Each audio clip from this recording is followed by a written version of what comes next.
നമസ്കാരം. കഴിഞ്ഞ ദിവസം സംവിധായകൻ ലോകേഷ് കനകരാജ് കാർത്തിയെ കണ്ടിരുന്നു. കാർത്തിയെ കണ്ട് കൈദി 2വുമായി ബന്ധപ്പെട്ടുള്ള കാര്യങ്ങൾ മുന്നോട്ട് വെച്ചിട്ടുണ്ട് എന്നുള്ളതാണ് എൻ്റെ ഏറ്റവും പ്രധാനപ്പെട്ട റിപ്പോർട്ടുകൾ നമുക്ക് LCUവിൻ്റെ ഭാഗത്ത് നിന്നും പ്രേക്ഷകർക്ക് തരാനുള്ളത്. കഴിഞ്ഞ ദിവസം ലോകേഷും കാർത്തിയും രത്നയും ചേർന്ന് ഒരു മീറ്റിംഗ് നടത്തി. ആ മീറ്റിങ്ങിൽ കൈദി 2 എപ്പോഴായിരിക്കും ഷൂട്ട് തുടങ്ങുക തുടങ്ങിയ കാര്യങ്ങളൊക്കെ ഉണ്ട്. കാരണം ഇപ്പോൾ കാർത്തിയുടെ പ്രോജക്ട്സുമായിട്ട് മുന്നോട്ട് പോയിക്കൊണ്ടിരിക്കുകയാണ്. ലോകേഷ് ഇനി അടുത്തൊരു നായകനായിട്ട് അരുൺ മാതേശ്വർ സംവിധാനം ചെയ്യുന്ന സിനിമയ്ക്ക് നായകനായിട്ട് ലോകേഷ് അഭിനയിക്കാൻ പോവുകയാണ്. ആ ചിത്രത്തിൻ്റെ ഷൂട്ടിംഗ് ഏകദേശം ഒരു ഒക്ടോബർ മാസത്തോളം ആ ഷൂട്ടിംഗ് ആരംഭിക്കും. അതിലായിട്ടായിരിക്കും വർക്ക് ചെയ്യുക. പക്ഷേ Kaithi 2 is on guys. Kaithi 2 ഓണാണ്. അതിൻ്റെ പ്രാഥമികമായ ഡിസ്കഷൻസ് നടന്നു കഴിഞ്ഞു. അതിൻ്റെ സ്ക്രിപ്റ്റിൽ കുറച്ച് കൂടെ മാറ്റങ്ങൾ വരാനുണ്ട് എന്നുള്ളതാണ് മനസ്സിലാക്കുന്നത്. വരാൻ പോകുന്ന സ്റ്റാർ കാസ്റ്റ് ഭീകരമാണ്. അതായത് സൂര്യ ഉണ്ട് പടത്തിൽ, കമൽഹാസനുണ്ട് പടത്തിൽ, വിജയ് ഉണ്ടോ ഇല്ലയോ എന്നുള്ളത് ചോദ്യചിഹ്നമാണ്. ഒരു വലിയ സ്റ്റാർ കാസ്റ്റ് ഈ സിനിമയിൽ വരാൻ പോവുകയാണ്.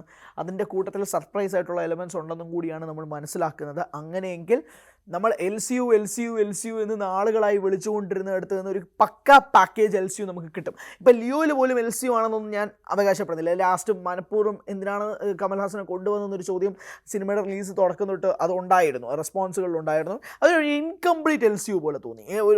ഒരു മീറ്റിംഗ് ഇല്ല, കമൽ എവിടെ നിന്നോ വിളിക്കുന്നു, വിജയ് ഇവിടെ നിന്നും സംസാരിക്കുന്നു, ഒരു ടൈലൻ്റ് പോലെ ആ ഒരു ഷോട്ട് കൊണ്ടുവന്നു എന്നുള്ളതല്ലാതെ ഒരു LCU പവർ അതിനകത്ത് കൊണ്ടുവന്നില്ല. ലൈക്ക് വിക്രം കണ്ടുകൊണ്ടിരുന്നപ്പോൾ നിങ്ങൾ സൂര്യയുടെ ഇൻട്രൊഡക്ഷൻ സമയത്ത് കൈദിയിലെ ദില്ലി ബാത്റൂമിൽ നിന്ന് കുളിച്ചുകൊണ്ടിരിക്കുന്നതിൻ്റെ വോയിസ് ഓവർ നിങ്ങൾക്ക് കിട്ടിയ കിക്കുണ്ടല്ലോ, ആ കിക്ക് നിങ്ങൾക്ക് ലിയോ കണ്ടപ്പോൾ കിട്ടിയോ?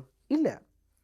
കൈദിയിൽ ആ കൊച്ചിനെ കണ്ടപ്പോൾ, അതായത് ആ കൈദിയിലെ ആ കൊച്ച് വിക്രം എന്ന സിനിമയിൽ നമ്മൾ കണ്ടപ്പോൾ ഉണ്ടായ കിക്ക് നിങ്ങൾക്ക് അതിൽ കിട്ടിയിട്ടില്ല.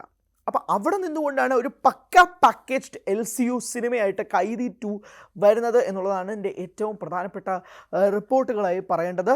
KVN പ്രൊഡക്ഷൻസ് ചിത്രം നിർമ്മിക്കുമെന്നുള്ളതാണ് മനസ്സിലാക്കുന്നത്. അതായത് KVN പ്രൊഡക്ഷൻസിൻ്റെ ബാനറിലായിരിക്കാം ചിത്രം വരിക എന്നുള്ളൊരു രീതിയിലും കൂടി ഈ സിനിമയുടെ സംസാരം വരുന്നുണ്ട്. അപ്പോൾ അങ്ങനെയാണെങ്കിൽ ഈ സിനിമ ഒരു വലിയ രീതിയിലൊരു ടോക്ക് ആകും എന്നുള്ള കാര്യത്തിൽ തർക്കമൊന്നുമില്ല. കൈദി 2വിന് വേണ്ടി അത്രമാത്രം ആരാധകരും കാത്തിരിക്കുകയാണ്. LCU ആരാധകർ കട്ട വെയിറ്റിംഗ് ആണ് ഈ സിനിമയ്ക്ക് വേണ്ടിയിട്ട്. ആ ഒരു ഘട്ടത്തിൽ നിന്നുകൊണ്ട് ഒരു വലിയ സ്റ്റാർ കാസ്റ്റ്, അതിൽ ഏറ്റവും പ്രധാനമായും അറിയേണ്ടത് വിജയ് ഈ ചിത്രത്തിൽ ഉണ്ടാകുമോ എന്നുള്ളത് സംബന്ധിച്ചാണ്. വിജയ് ഈ സിനിമയുമായി ബന്ധപ്പെട്ട് മുന്നോട്ട് പോകുമോ ഇല്ലയോ എന്നുള്ള കാര്യത്തിൽ ഇപ്പോഴും ഒരു തർക്ക വിഷയമായിട്ട് നിൽക്കുകയാണ്. കാരണം രാഷ്ട്രീയപരമായിട്ടുള്ള കാര്യങ്ങളെല്ലാം നമ്മുടെ മുന്നിൽ തന്നെയുണ്ട്.